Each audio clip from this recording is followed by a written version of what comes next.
Hello, welcome everybody. This is Between Two Teachers and our Friday, Not yet. Friday, January 15th episode here. And we're coming to you from we want to acknowledge we're presently on the lands of the Chochenyo, Mueca, Karkan, Ohlone peoples. And we acknowledge them as the first inhabitants of the land we currently occupy. And my name Yes. is Consuelo Lara. And I'm Madeline Cronenberg, and we welcome you today. This is the last episode that we will be doing before President Biden takes office.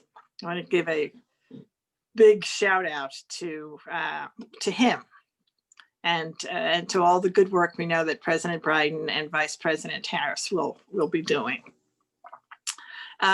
With the land acknowledgement, I'm Madeline Cronenberg, and you are? Oh, I'm Consuelo Lara. There's that part. We got so excited identifying the land acknowledgement. We have to acknowledge who we are too. The land acknowledgements are becoming ever more prevalent and are being given in university settings, in school board settings, as well as city councils now throughout the Bay Area. The Pinole City Council, for one, is about to have a conversation about doing a land acknowledgement before each of their meetings. So I think this is a wonderful trend. I think it's really an important part of our commitment to social justice. So we've done it here, and we will continue to do it. Absolutely. Lots has gone on this week. This has been a horrific week for our nation in a number of ways, but we also have to be looking to the future. With respect to education nationally, right now, the most interesting story I thought was that the New York City teachers are doing their own coronavirus vaccine program in their schools. They are vaccinating the teachers who are teaching at their sites. Something we have not done in California, something that has not been an approach, but it is an approach. And the New York City Teachers Union is behind, of course, is behind doing this. Wow. So they are vaccinating teachers in their sites. So if you can, check out the story on that. California is behind, although we are starting to vaccinate or make appointments available for everybody, including folks who are from 65 and up, went from 75 to 65. I haven't seen what we're doing for teachers. I haven't seen a specific outreach. I mean, they talked about it, but I haven't seen it.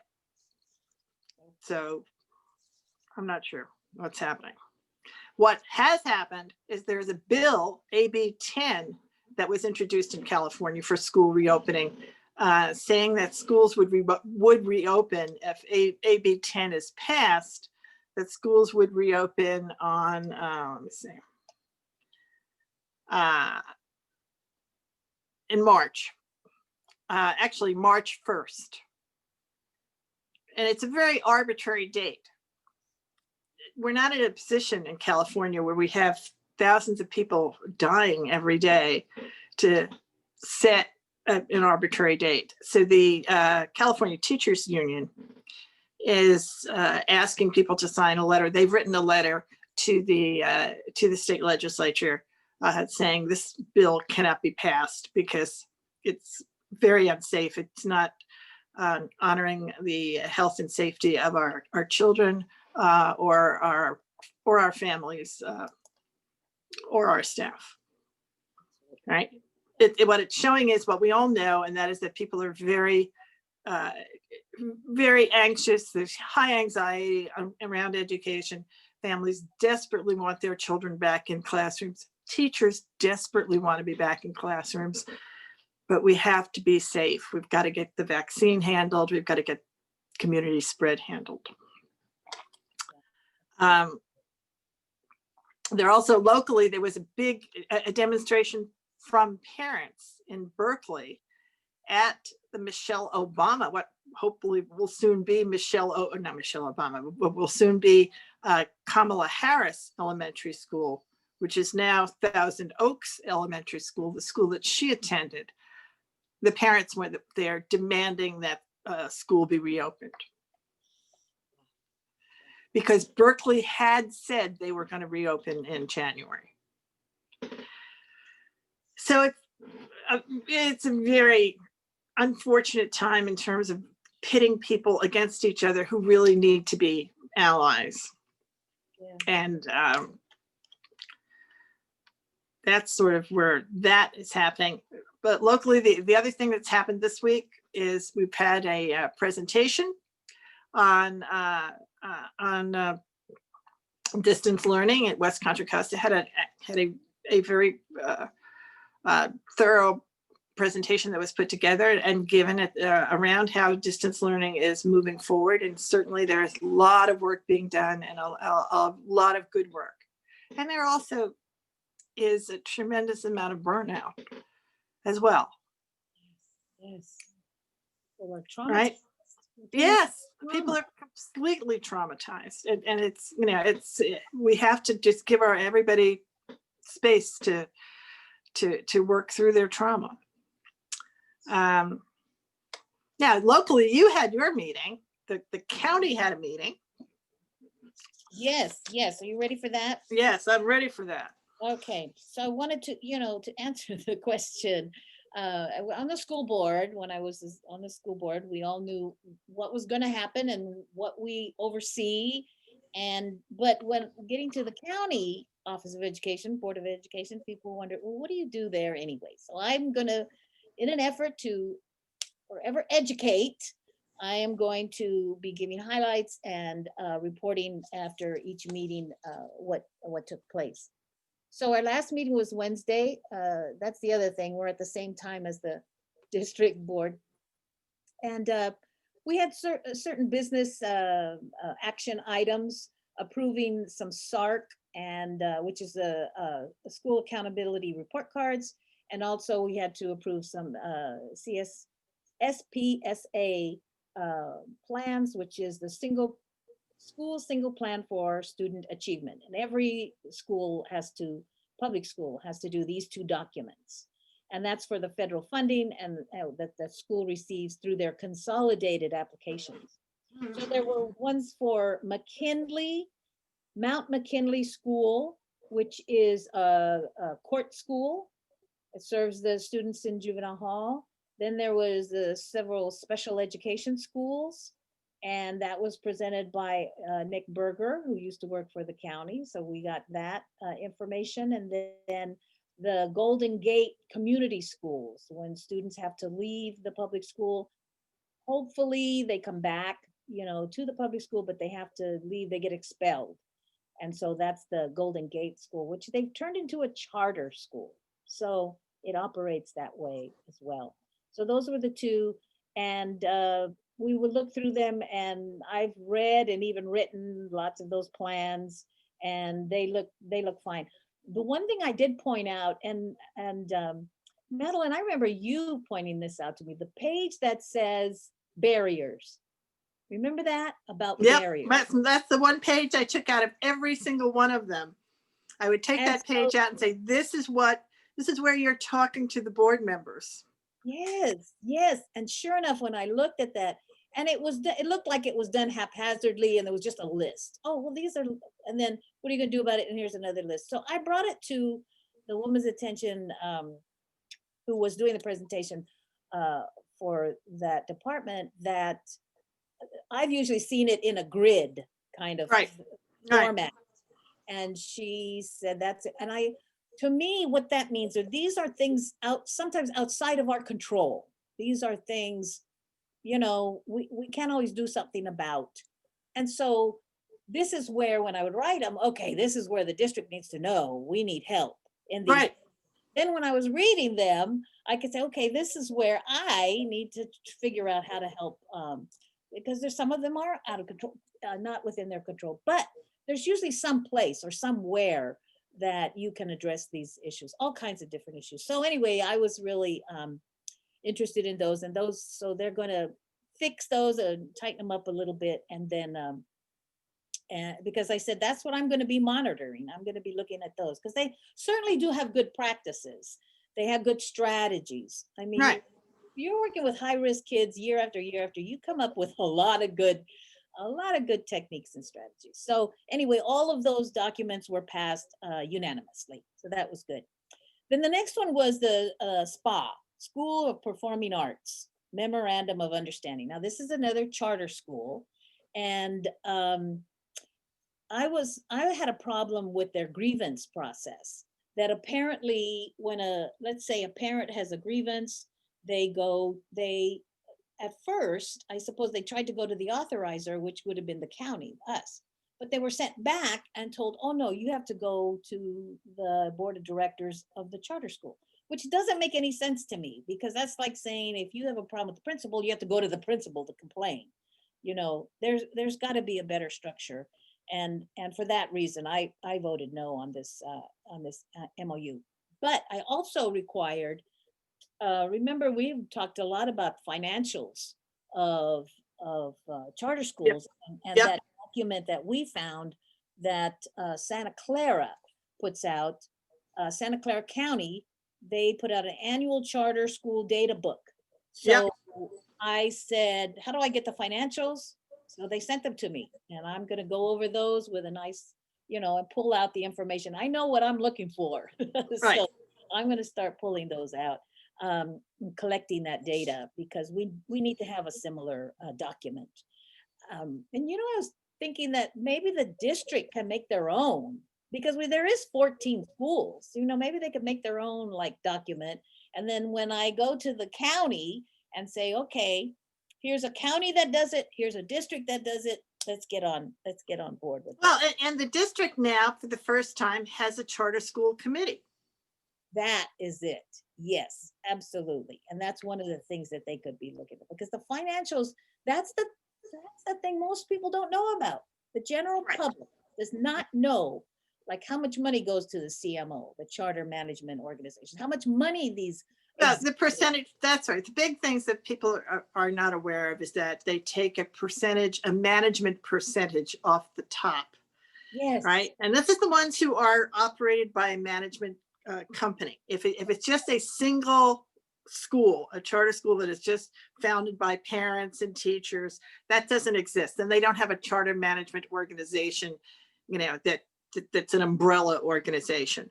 But for the ones that are in a network, a charter network like Rocketship or KIP or Summit, they take a percentage off the top, and that percentage is used to pay their upper administrators. Like the best example of all is Ms. Tavener, who is the administrator from Summit Public Schools, who makes $450,000 a year for 10 schools that she oversees. And that's as opposed to people who oversee 50 schools who make half that, less than half that. Less than half that. And that is an issue of transparency. That's what I want everybody to know. Okay, that's it. I just want you to know this. So during that time, we were having that discussion. Trustee Avila Farias, she felt that the MOU needed more detailed language about monitoring and compliance as well. So, but that one did pass. I voted no on it, but it still did pass. But we're going to be having a critical eye on all of that here on out. And you are going to be on the charter school committee for the county. I am. It is me and Trustee Butler. So we will be addressing all of that. I'll have a lot to report about how that going forward in the county. So yes, we got that to look forward to. And then there was an interesting thing going on, Northgate Unified School District update. So in Mount Diablo School District, there is a group of people who want to secede from Mount Diablo School District and create their own school district, independent of Mount Diablo. And as far as I could tell, it looks like it's the wealthier neighborhoods and schools that want this independence. So of course they're going to be higher performing, and they're going to be, more professional families, and they're going to, they just want to have their own little uh, school district. And there were two people that came and spoke against it, that it was very elitist, and actually they're not getting a good response. I think they've gone to the state and they've been denied, but it doesn't sound like they're going to give up. They probably got all their lawyers and all their, everybody working to try to get it. But what it reminded me of, and you and I saw this documentary one time on redlining, remember? Yes. And so it just reminded me of that. Isn't this like kind of an extension of that? Well, there is without question what you have is the reason we have the school districts set up the way they are right now, the school district lines. You have to go back and look at each district itself. And they were unified often because of consent decrees that had to do with social justice issues during the time of integration, when Kamala Harris was being bussed from South Berkeley into North Berkeley, into Thousand Oaks. That was a time of those consent decrees in the 60s when the school district lines got formed. So that's what's happening now again, that they're revisiting that. Yeah. So when when this whole systemic racism in education, when I took a hard look at it, that was the first thing that came up to me, is the boundaries. Yeah. And the school boundaries are very much usually racially motivated, very often. They're gerrymandered. I mean, it's the same thing as doing a gerrymandered congressional district. And in this district, I would say the area around Stige, as there's a problem there with how Stige is. Some people can go to El Cerrito, and then you're right there in that area, but then others. So we got to start looking at those boundaries. And the county very much has a role in school boundaries. They review those. So that's another thing that the county does do. And so this was very interesting. I thought it was really. So that's going to continue on, that conversation with the parents that are advocating for that has only just begun, or is a continuation of a long-standing conversation. I don't think they're going to give up. So we will talk more about it. And the last few things for the meeting was the superintendent had an update on Black History Month and resources to support conversations with students in times of social unrest. Now, I looked at those resources and I seriously was not that impressed. They seem kind of, I don't know, diluted or made formulaic. I thought they were formulaic, right? Like generic. Yeah. They were non-threatening, when I looked at other district, there was one district, I wish I could think of the name, but they had a whole link, anti-racist resources. They were very strong. They were much more pointed. And so, we got to move that along a little bit. But they were very proud of the fact that we've been doing this work for many years. I thought, okay, all right, well, let's just keep moving it along the conversation. Everything can be improved. Everything can be improved. So good, that's wonderful. There is that mindset. And then we had some board reports. People shared what they were doing. And I presented that I'm going to bring to the board a resolution condemning the violence and the seditious actions that happened at our nation's capital. Right. And I think that's important for every board of electeds needs to speak up about all of that. Absolutely. And the more and more, it's just getting worse and worse the more you hear. Absolutely. Trustee Reckler had said the same thing. I'm going to send her a copy of it because she specifically said at the board meeting the other night that she wanted to introduce a similar resolution for West Contra Costa. Oh, that's good. That's good. Yeah. I do send that off because this is just amazing. So that was something that I'm going to be bringing. So that should become, our next board meeting is February 10th. So hopefully I'll have that among others. I think I'm going to have about five. Anyway, so I'll be doing that. Oh, and then we have a board retreat is coming up, and hopefully ours will be, very productive. And When is it? Has it been set? no, No. there's still, we don't have a date for it, not yet. And under our calendar of events, there's going to be a Brown Act workshop. I do have a date for that, but I didn't put it down here. And there's going to be a job fair. Those are always really important at the county levels. Those job fairs are very important, especially now with such a shortage of teachers. We really need to, work around recruiting more teachers. And then our last meeting is going to be our next meeting, February the 10th. So yeah, that's kind of encapsulated what we did this last at the board meeting. So thank you. Right. It folks who watch us here are going to learn a lot about county boards now and the impact that a county board can have. And there really is, there's a lot of impact they can have. It's just a slightly different perspective from the district board. Yeah, and you share a lot of the best practices on other county boards that we could incorporate. So I thank you for that. Exactly. Okay. I wanted to mention a best practice that came up from West Contra Costa that interestingly, they didn't actually mention at the board meeting the other night, but and I had thought we would hear more about it. But what it is that during the pandemic, what's happened is districts have been giving out hotspots to families that don't have internet connectivity. That turns out for West Contra Costa to cost $900,000 a year because the hotspots are not free. This is the idea that the internet is free is of course not true. So there are cities that have done it where the cities pay for it. There are all sorts of strategies around how you pay for your internet connectivity.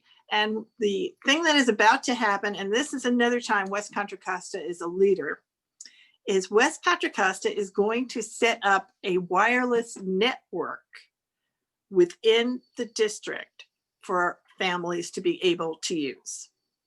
And so what that is you would sign in then with your West Contra Costa ID. And as long as you live within the school district, that's all you would need. You would get on that network.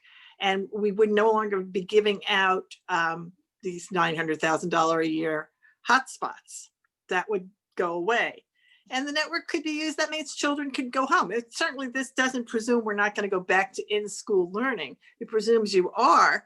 But this way, all children you would be dealing with the equity issue. Everybody who's a student in West Contra Costa would have access to online learning at home because now they would have the ability to get online. And the reason West Contra Costa is able to do that is they're going to use bond money. Because we passed Measure R and our other bonds, we certainly don't have the extra $5 million in the general fund. And that money, the CARES Act funding doesn't say you can set up a whole district-wide network, but there is bond money there to do it. And years ago, when we passed the bonds, we had put technology in there as a use, even though we didn't presume necessarily. We had wanted to do something like this and had done a lot of different strategies that worked at that time for the technology at that time. But today we can do it. And Ms. Logan was one of the leaders. She's the district IT leader. She is heading the force here on doing this. And we're one of the few districts in the state that are using this approach. Wow.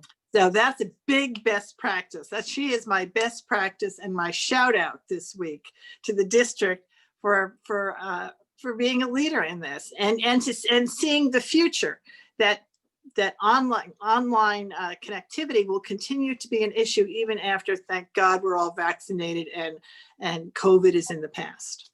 Yeah. Oh, that's good news. That is good news. It's very good news. I mean, the other things that came up, people are talking about the what has to be undone to undo what Betsy DeVos has done. Yeah. In terms of just looking at the elements that have been put in to make it easier to privatize and to support vouchers and to support and what's happened with COVID, just even when we talked about the Berkeley families, is that there's a wedge that's being driven by families who really want to go back to school and districts that are saying now it's not safe for the families and for our children, and it's not safe for our staff. So that's something that really has to be looked at. But Betsy DeVos didn't help, and hopefully Mr. Cardona and the Biden administration will invest in making sure our teachers are vaccinated and that our buildings are safe for, and that we get money to bring in additional staffing to make sure that it's safe. Because even in the hubs are 2 adults to every 12 children. Yeah, that's not our classrooms. Yep. Our high school classrooms have 1 adult for 35 children. Yeah. So the need for aides, I mean, that's gonna just grow, just really grow. We are gonna need aides. So we need to build pipelines to bring people in, community people, right? Yes. Families, right? And pipelines. There's a national tutoring effort that's been looked at of how to bring in more tutors, and we can do that if we're online. That's something that children can have access to. Yeah, community people, college, retired, all of those. And if we have that pipeline of aides can then become teachers. So then this really can address our teacher shortage. So right. Yeah, so it's a positive thing for sure. Practice, great. Right. Great. Okay. So that's that. The take action we still have, and maybe this will change in the Biden administration, the Social Security inequities. That's a huge thing that has not gone away, but we've got a lot of new people coming in to take votes. So hopefully they'll see that this is also valuable and important in order to bring in people who would be willing to do it as a second career. Yes. So in terms of CTE, it just has all good ramifications for we need to exactly. Sure, we'll keep on that one. So that's it for me, Miss Laura. Do you have a shout out that you want to give? Oh my gosh, there's just so much great things that's going on. I can't, I hadn't thought about it right now, but how about well, let's give a shout out to by the time we return, we will have a new president and we will have a teacher in the White House. By next week, she will already have moved in and been sleeping in the White House. So we'll give a shout out to Dr. Jill Biden. Yes, absolutely. And well, actually what does come to mind are the heroic actions of the people at the Capitol, at the nation's capital, who had to fight off all of those terrorists. And I mean, that was, I just can't believe it, what they had to do. So my heart. It is unbelievable. And we will learn more and more about all of that as time goes by and the whole story unfolds. Yep. So what about Carlos? Did we get a chuckle from Carlos? Oh my gosh, I didn't even, I forgot to check up on it. Yeah, I don't think he sent us. He gave us one last week that we have used. Let's see.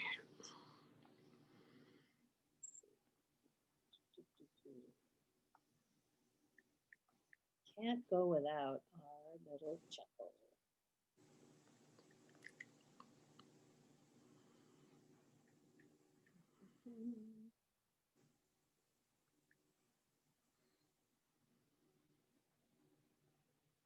Well, this is shocking. We're not going to have a chuckle. I know.